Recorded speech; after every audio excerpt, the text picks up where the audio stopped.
ముందుకు అందరికి నమస్కారం అండి. దయచేసి ఈ వీడియో పూర్తి వరకు చూడండి, పూర్తి వరకు వినండి కూడా.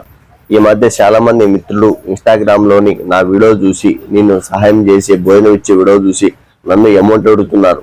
అన్న, నాది అమౌంట్ ఇచ్చే స్తోమత కాదు, నేనే కాలు పోగొట్టుకొని బాధపడుతున్నా.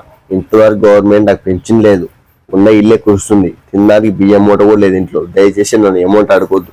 ఎవరైనా భోజనం దాతలు ఉంటే కింద నెంబర్కి ఫోన్ చేయండి, లేదా మీ చుట్టుపక్కల కానీ మీ బంధువులలో కానీ మీ దోస్తులలో కానీ పుట్టినరోజులు ఉంటే వాళ్ళు ఎవరైనా భోజనం సహాయం చేసే దాతలు ఉంటే వాళ్ళకి షేర్ చేయండి. షేర్ చేయడం ద్వారా ఏమవుతుందంటే 10 మందికి అన్నం పెట్టిన వారు అవుతారు. చాలా మంది భోజనం కోసం అల్లాడుతున్నారు. దయచేసి ఈ వీడియో వాళ్ళకి షేర్ చేయండి. ముఖ్యంగా నన్ను మాత్రం అమౌంట్ అడగండి దయచేసి, ప్లీజ్.